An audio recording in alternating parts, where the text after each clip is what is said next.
Hey everyone, it's George from Blockchain DXB and today's the 29th of April 2025 and the price of Bitcoin is definitely pumped up, but the price of Ethereum has marginally gone down.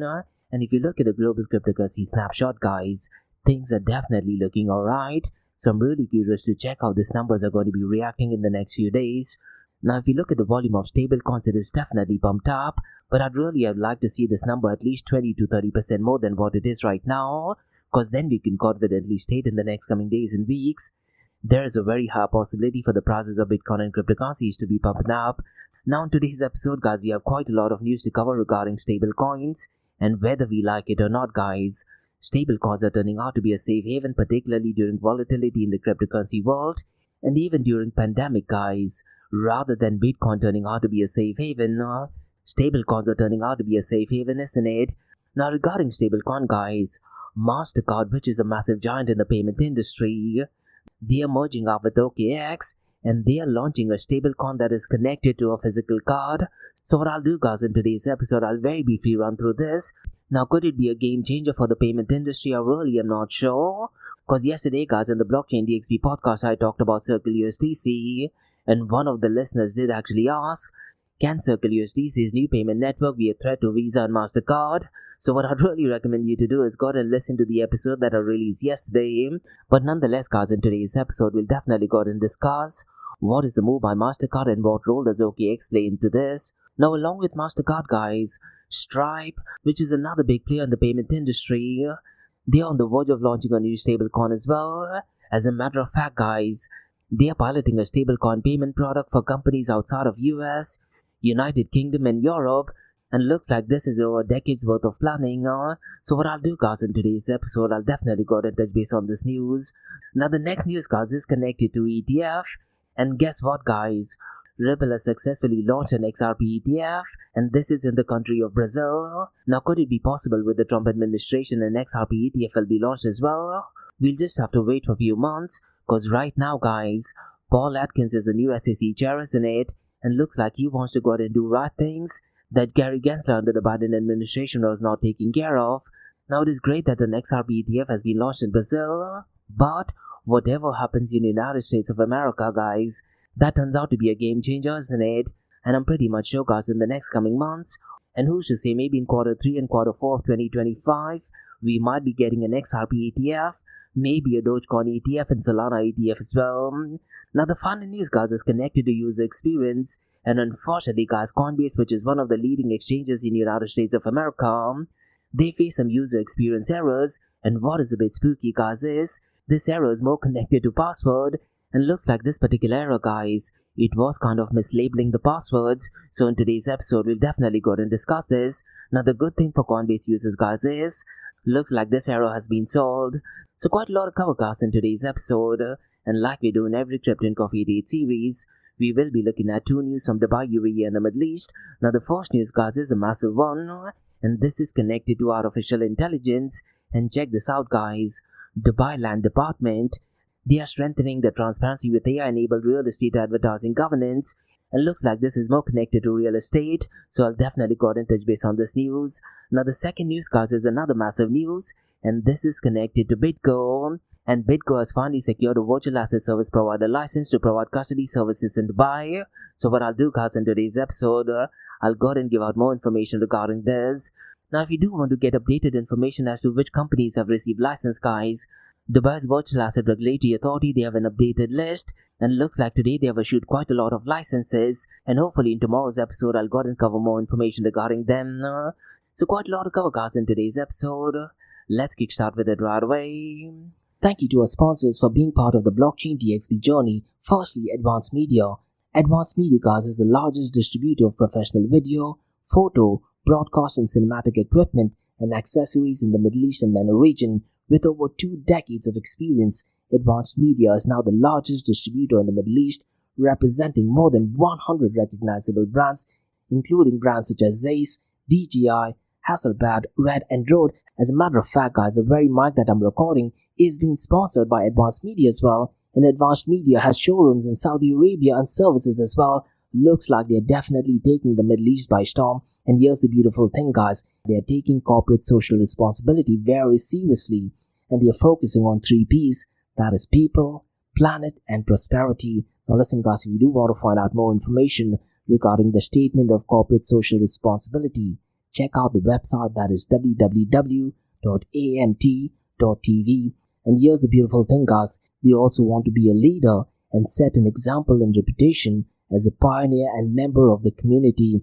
And in doing so guys, they also have an AMT scholarship with SAE Institute in Dubai, UAE. So definitely check it out. And also guys, Advanced Media is committed to persistently developing, organizing and hosting training workshops, seminars and community events that educate, inform and familiarize consumers with new equipment and the latest technological advances. So listen guys, do one thing. If you do want to support this channel, go to the website, that is www.amt.tv, and follow the social media channels as well. All of the details are in the show notes below. Next, Startup OI is global one-tech platform for tech. It offers global high-paying tech jobs with flexibility in working time and location, global free tech events, and tech networks to connect with global like-minded engineers. A brilliant platform to listen to the tech experts in Metaverse and to grab their insights. Now listen, all you have to do is download the app Startup OI.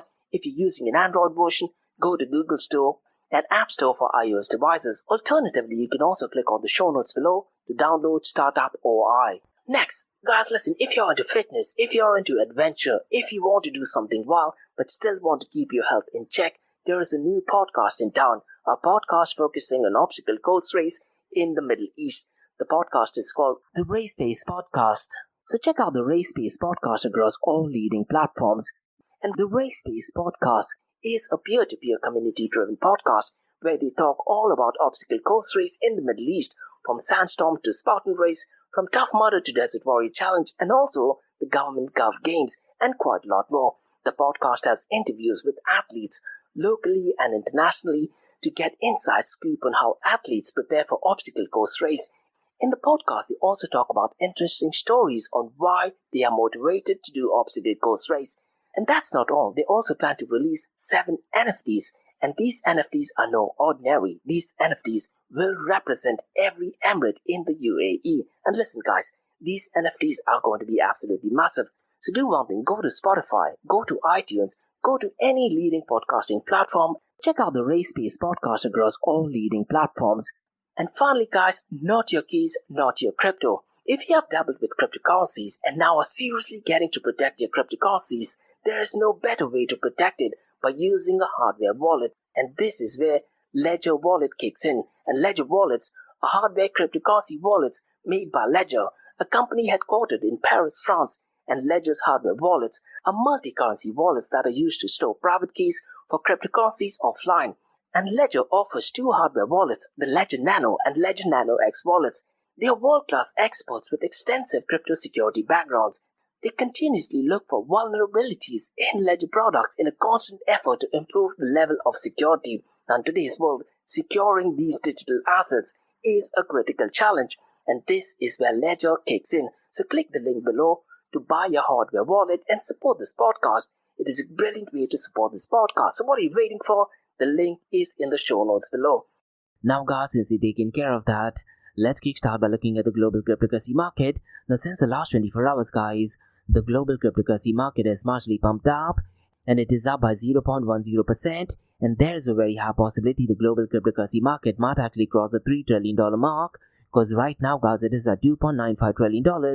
Now what is really interesting to note guys is, if you look at the market sentiment, since the last month or so the fear and greed index was at fears in it, but if you look at the Bitcoin fear and greed index guys, today it is at neutral and the number associated is 54.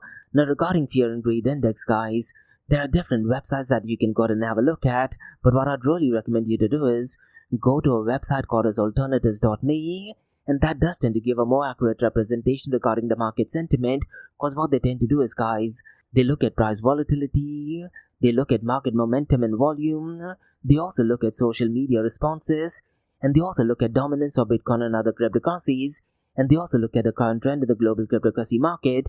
Now it is great that the market sentiment right now is at neutral guys, and who's to say if we get any positive news, there is a very high possibility that the global cryptocurrency market might cross the $3 trillion mark, And if that thing happens, guys, the global cryptocurrency market sentiment will actually change from neutral to greed, and that would be a great time to go ahead and sell. But if you're suffering from FOMO, guys, maybe it might be a good time to go ahead and buy a lot of Bitcoin and cryptocurrencies as well, isn't it?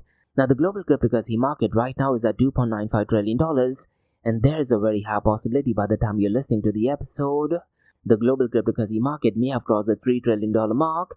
Now, what is great, guys, if you look at the total cryptocurrency market volume, right now it is at $87.74 billion, and since the last 24 hours, it is actually up by 46.66%. But unfortunately, guys, no matter what happens in the geopolitical level or even ETF approval of Bitcoin or Ethereum, the volume in decentralized finance has always been ridiculously low, and today it is only at $6.55 billion, and decentralized finance, guys, accounts for 6.43% of the total crypto market 24-hour volume. Now, only since the last week or so, guys, the total value locked has increased, and today it is at $100.68 billion, with Lido still dominating at $19.75 billion. Now, surprisingly, guys, decentralized exchanges has definitely taken a massive hit since the last 24 hours. Yesterday, it was well above the 50% mark, isn't it? Today, it is down to 26.52%, which just means since the last 24 hours, a lot of decentralized exchanges haven't been used, isn't it? But if you look at the volume of stablecoins, guys, the volume of stablecoins has definitely pumped up, which just means since the last 24 hours, a lot of centralized exchanges have been used to go ahead and buy a lot of stablecoins. And later on, guys, I'll go ahead and discuss, do stablecoins actually follow the ethos of open blockchain? Now, according to me, guys, stablecoin issuers are just replacing the role of a bank, and they definitely don't have a space in the cryptocurrency world. But that thing being said, guys, stablecoins definitely solves a lot of volatility problems, isn't it? Now, before we go ahead and take a deep dive into that, let me quickly run to the volume of decentralized exchanges. Now, the volume of Uniswap is above the $1 billion mark, and today it is at $1.10 billion. Radium, guys, today is at number 2nd, but its 24-hour volume is below the $1 billion mark. It is at $911.6 million. PancakeSwap, guys, is at number 3rd, and its 24-hour volume is $831.32 million. Orca is at number 4th, and its 24-hour volume is $798.62 million. And at number 5th, guys, after a very long time, is an exchange called Sun, and its 24-hour volume is $618.6 million. Now, if you look at the volume of stablecoins, guys, today it is only at $81.98 billion. Now, I was really anticipating this number to be around the $120 to $140 billion mark, because that would actually mean that the price of Bitcoin and cryptocurrencies could potentially be heading in the right direction. But let's see, guys, maybe on Wednesdays and Thursdays the number is about the $100 billion mark. Now, it's really important to note, guys, stablecoins today is accounting for 93.43% of the total crypto market 24-hour volume. And in today's episode, we have quite a lot of things to cover regarding stablecoins, isn't it? Now, it's needless to say regarding the volume of stablecoins is concerned, Tether USDT is leading the pack, and its 24-hour volume is $68.13 billion, followed by Circle USDC at $10.22 billion, and FDUSD is at number 3rd, and its 24-hour volume is $3.36 billion. Now, let's quickly run to the market cap, 24-hour trading volume and dominance between Bitcoin and Ethereum. Now, Bitcoin's dominance has been on an uptrend, and that is great because the prices have been pumping up as well. And today, the dominance of Bitcoin is 63.35%, whereas the dominance of Ethereum is at 7.30%. Now, if you look at the 24-hour trading volume, guys, looks like a lot of activity is actually taking place in Bitcoin, and its 24-hour trading volume is $31.02 billion, whereas Ethereum's 24-hour trading volume is almost half of that, and it is at $14.59 billion. Now, if you look at the market cap of Bitcoin, guys, it is well below the $2 trillion mark. Right now, it is at $1.86 trillion. Now, look, as in the month of May, Federal Chair Jerome Powell will be making a decision whether to keep the interest rate, reduce the interest rate as President Donald Trump is requesting, or he can go ahead and increase it. Now, let's say, guys, if Jerome Powell does actually surrender to the pressure by President Donald Trump, and if he does go ahead and reduce the interest rate, things will be looking great for the world of Bitcoin. And I wouldn't be surprised if the market cap of Bitcoin might actually cross the $2.25 trillion mark as well. And when that thing happens, guys, the price of Bitcoin will reach a new all-time high as well, isn't it? Because right now the market cap is at $1.86 trillion. So what I'd really recommend you to do is go to the Federal Reserve Board website and keep a track on the date. But what I'll do, guys, in the Blockchain DXB podcast, I'll definitely go and touch base on that news. Now, regarding the market cap of Ethereum, right now it is at $2.14 billion. And I'm pretty much sure guys, if Jerome Powell does decide to go ahead and reduce the interest rate, the market cap of Ethereum will definitely cross the $2.25 billion mark, maybe even the $250 billion mark. But look guys, whatever I'm saying is definitely not financial advice, and make sure you go ahead and do your own research, because when you talk about predictions guys, Standard Chartered has also made some really wild predictions, isn't it? The only thing I can say regarding price predictions guys, all price predictions are 100% right 50% of the time. So whenever anyone is giving you any price predictions, always take it with a pinch of salt. Now what I want to do next guys in today's episode, I want to run through the top AI and big data tokens by market capitalization, because ever since ChatGPT got introduced guys, looks like everyone is building things on artificial intelligence, isn't it? And if you look at the token connected to artificial intelligence guys, Bitensor is at number 1 and its market cap is at $3.21 billion. Now regarding Bitensor guys, think of it something similar to Ethereum. So in Bitensor you can go ahead and build AI related products. Now the second one is Neo Protocol, but its market cap is at $3.09 billion. ICP guys, or Internet Computer Protocol, is at number 3rd and its market cap is well below the $3 billion mark. It is at $2.68 billion. Render is at number 4th and its market cap is at $2.27 billion. And at number 5 guys is Filecoin, which is more connected to data storage, and its market cap is well below the $2 billion mark. It is at $1.80 billion. Now let's quickly run to the king of all kings, that is Bitcoin. And the price of Bitcoin right now is $94,085. But since the last 24 hours, it has marginally dipped by 0.34%. But since the last 7 days, it is up by 8.25%. Ethereum guys has marginally gone down by 1.91%. And the price of Ethereum or ETH is at $1,772. And since the last 24 hours, it is up by 12.54%. Now the price of Ripple or XRP is at $2.27. And since the last 24 hours, it is up by 1.24%. And since the last 7 days, it is up by 9.84%. Now I'm pretty much sure guys, because of the launch of an XRP ETF in Brazil, things are definitely looking good for Ripple, isn't it? And I'm really curious to check what kind of an impact will have on the price of XRP when the SEC in the United States of America goes ahead and approves an XRP ETF. And I don't think so guys, we'll have to wait too long for this. Now in today's episode guys, we have quite a lot of interesting things to cover in the world of stablecoins. Let's kickstart by talking about Mastercard, because looks like Mastercard is expanding stablecoin payments globally. And here's the interesting thing guys, they are partnering with OKX, which is one of the leading exchanges in the world, isn't it? And now what makes this unique guys is, Mastercard is partnering with OKX for an OKX card, and along with that they're also working with Circle, Nuvia, as well as Paxos for merchant settlement in USDC and USDP as well. This, to be honest, is definitely a massive move by Mastercard, isn't it? And here's the thing guys, Mastercard is also collaborating with MetaMask, Kraken, Binance, and other link wallets to its network. This, to be honest, is an absolutely genius move. And yesterday guys, I did put forward this idea. Could it be possible that Mastercard completely acquires Circle as well? Who should say in the crazy cryptocurrency world this is possible as well guys? Now it's really important to note guys, Mastercard's crypto credential and multi-token network drive real-time and secure digital asset transaction. Now in the show notes below guys, there is an official information regarding this, and what I've done is I've also dropped an email to Mastercard, and let's see if I can get them on my episode, and I'll definitely go ahead and ask them more detailed questions regarding this. Now look guys, it's really important to understand when you talk about stable coins, they are literally replacing the role of a bank, isn't it? But at the same time, they do offer a lot of faster settlements, particularly when you talk about international transactions. As a matter of fact guys, the next news I want to touch base is a massive news as well, and this is to do with Stripe.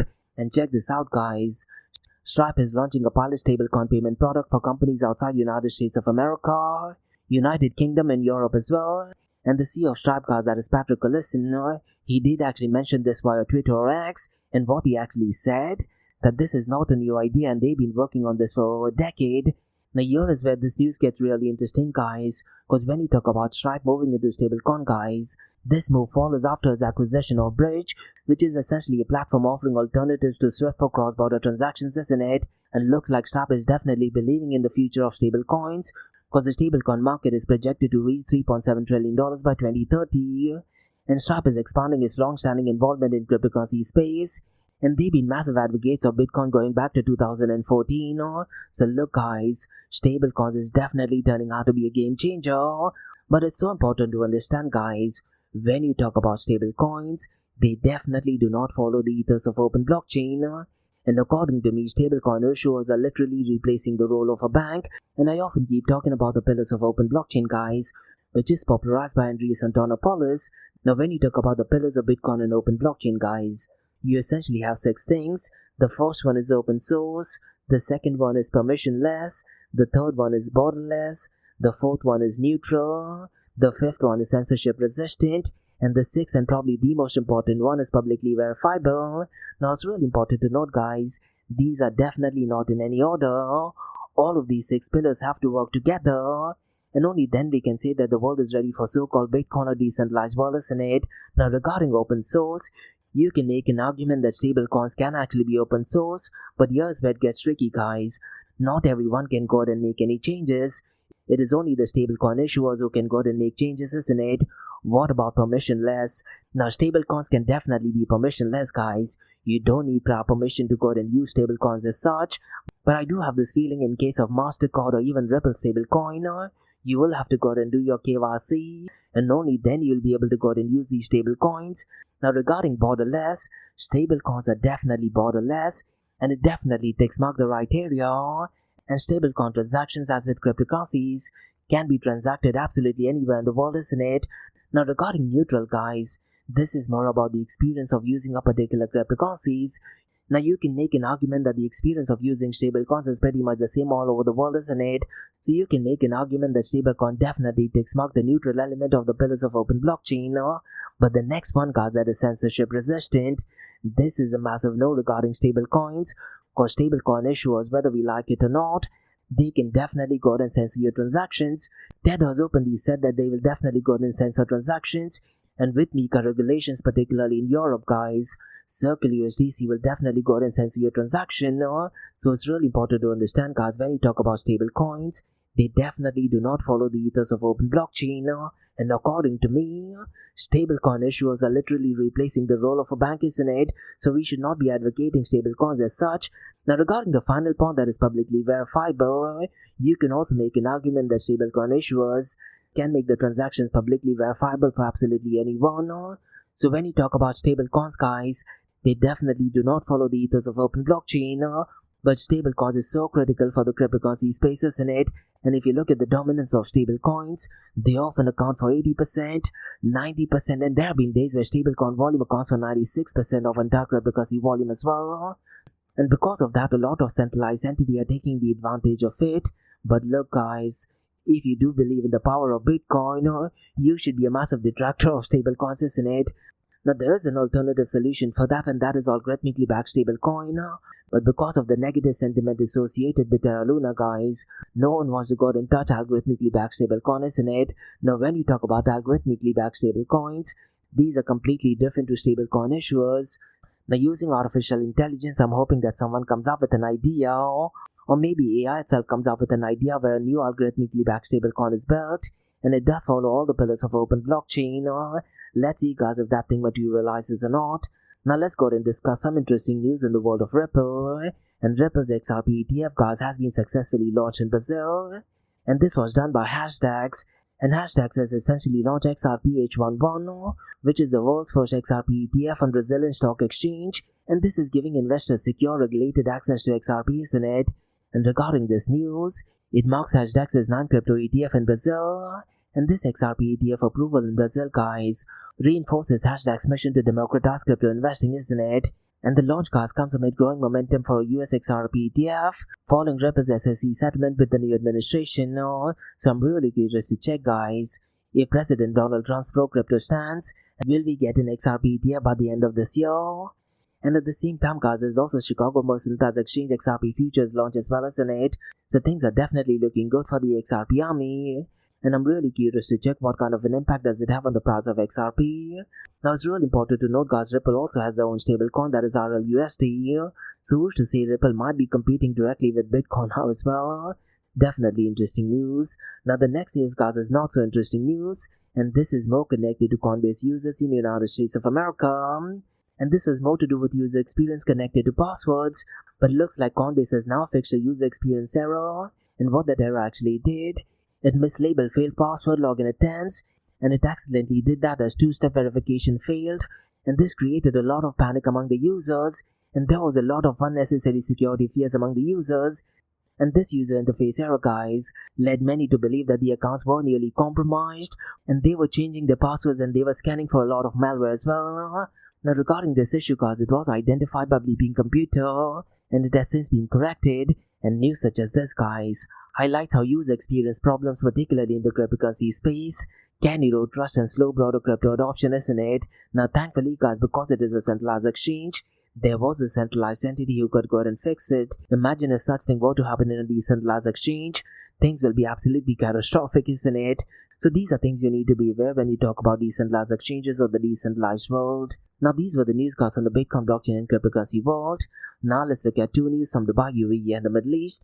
Now the first newscast is in the world of artificial intelligence, and Dubai Land Department, they are strengthening transparency with AI-enabled real-time advertising governance. So let me go ahead and give out more information regarding this, because the Dubai Land Department, also called as DLD, they announced results from AI-powered real estate advertising governance platform.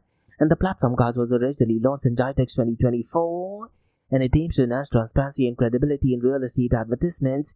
And key marketing platforms monitored include Property Finder, Dubizer, as well as Bayouth. And this particular initiative, guys, aligns with Dubai Air Week, which did actually take place last week from the 21st till the 25th of April 2025, and over 279,000 real estate ads have been monitored since its launch, and 29% of the listings were automatically modified using artificial intelligence. And the director of RADA has emphasized commitment to advancing market oversight. Now the platform enables more accurate and efficient ad monitoring, and it enhances investor and customer confidence in Dubai's real estate market. And the platform supports daily ongoing monitoring for compliance with regulations. Now the use of artificial intelligence boosts transparency and strengthens market credibility, isn't it? So according to me, guys, this is definitely a genius move, and this initiative is part of Dubai's broader drive towards digital innovation, and it does support the leadership vision to make Dubai a global digital innovation hub, and the platform contributes to strengthening Dubai's economic position as well. And so far as Dubai Land Department is concerned, they previously launched Madmon, which was essentially a QR code services with Rakishi system, and real estate companies now must display the QR code on all visual and written ads. And with this new move, customers can verify authenticity instantly by the QR code, thereby enhancing trust and governance. So definitely an interesting idea. Now guys, let's go ahead and discuss second news, and this is connected to a leading exchange called as Bitco, and they have secured virtual asset service provider license to provide custody services in Dubai. So let me go ahead and break down this news, because this license is granted by Dubai's Virtual Asset Regulatory Authority, and it does follow Bitco's earlier in principle approval received in January of 2025, and Bitco's Dubai entity is called as Bitco Custody Mena Free Zone Establishment, or FZE, and the license allows Bitco to offer virtual asset custody services and staking in Dubai, and now institutional and qualified investors in the UAE can access Bitco's custody services. Now Bitco specializes in secure, cold storage and custody solutions as well, and this marks a significant step in Bitco's global expansion of regulated digital asset services. And Bitco, guys, emphasizes a strong commitment to regulatory compliance and security. And Ben Choi, who is the general manager of Bitco Custody Mena Free Zone Establishment, highlighted Bitco's adherence to high regulatory standards, and Bitco aims to be a trusted partner for institutional investors in the region as well. And so far as Dubai is concerned, guys, it is rapidly becoming a global hub for digital asset innovation, making it strategic for Bitco's growth. Now beyond custody, Bitco is recognized as the world's largest staking platform by total value locked, and so far as the staking is concerned, Bitco has currently staked $48 billion, and Bitco was founded way back in 2013, and they do offer full suite of services, that is custody, wallets, staking, trading, financing and settlement as well. And Bitco operates to multiple regulated entities globally, and Bitco serves thousands of institutions and millions of retail investors worldwide. And Bitco is a major player on the Bitcoin network, and they are the largest independent digital asset custodian and staking provider globally as well. So them getting a virtual asset service provider license from Dubai's Waro is definitely a massive deal. And as I mentioned earlier as well, guys, in case if you do want to go ahead and check who has received the license, Dubai's Waro's website has updated information, and they have issued quite a lot of licenses since the last few days. So I'd really urge you guys to go ahead and check that website. So these were the news, guys, on the Bitcoin, blockchain, cryptocurrency and artificial intelligence world from Blockchain DXB. In case if you like listening to this podcast, please click on the follow button, give it a 5-star rating, share the word across. Now for the next few minutes is going to be an Ask Me Anything series where you listeners can ask any questions regarding Bitcoin, blockchain, beyond blockchain, cryptocurrencies, NFTs, DeFi, and Metaverse. So let's kick start with the Ask Me Anything series.